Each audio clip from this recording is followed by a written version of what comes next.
Bonjour, je suis Jonathan, ingénieur avant-vente Netgear. Aujourd'hui, je vais vous présenter comment configurer un studio mobile NDI, comment brancher des caméras, des microphones, aller filmer une audience, aller recevoir des streams de gens de l'extérieur avec du Teams, du Zoom, et comment du coup pouvoir lancer vos Facebook Live, YouTube Live à travers un Internet Access et comment le faire de façon à ce que ça soit mobile, qu'on puisse se brancher n'importe quand, n'importe où, sur n'importe quel type de client avec des plans d'adressage différents, etc.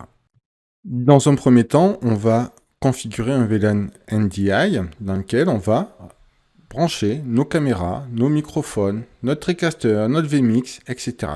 Tous les produits qui vont envoyer du flux NDI ou recevoir ce flux, et dans lequel ça sera des opérations dynamiques, puisqu'il y aura un serveur d'HTTP d'activer, etc. De notre côté, on aura un VLAN Internet dans lequel on pourra se brancher donc sur le réseau de n'importe quel client, n'importe quelle entreprise, salle de séminaire, etc. Et dans lequel on récupérera notre accès Internet pour récupérer nos flux externes, mais aussi en envoyer. Je me connecte sur l'interface AV d'un M4250. Je vais dans Network Profile. Donc par défaut, tous les ports sont de VLAN 1. On a le port numéro 12 qui est connecté, c'est là où je récupère mon accès Internet. Et en fait, le VLAN 1 sera notre VLAN Internet.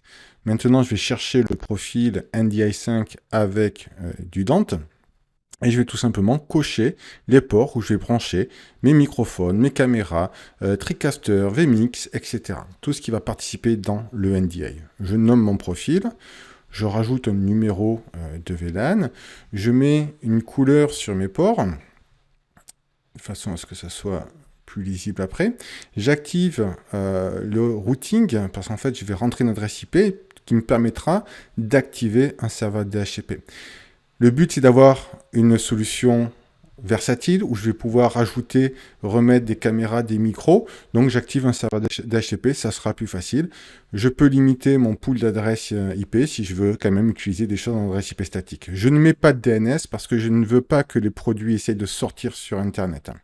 On verra tout à l'heure que des produits seraient susceptibles de sortir sur Internet et je vous expliquerai comment faire pour être sûr que vos streams ne sortent pas du côté du VLAN NDI.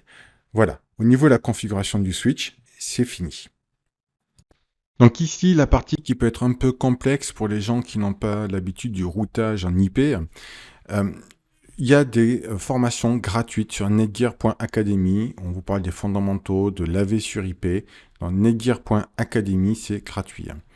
Donc, comment faire en fait pour avoir l'accès Internet n'importe où, sans se demander aux responsables informatiques de faire des modifications, etc.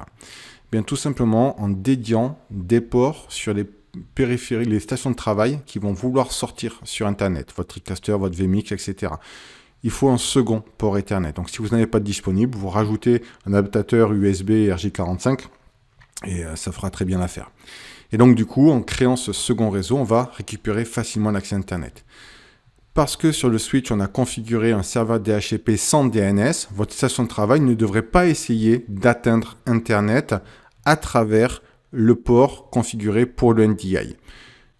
Des fois, il peut arriver en fonction du type de système d'exploitation de la configuration qu'il essaye de sortir sur Internet. Je vais donc vous montrer comment s'assurer que l'accès Internet ne sortira pas du côté du port NDI. Donc maintenant, je rentre dans les cartes réseau de ma station de travail. Donc, j'ai une carte réseau pour Internet, j'ai une carte réseau pour le NDI.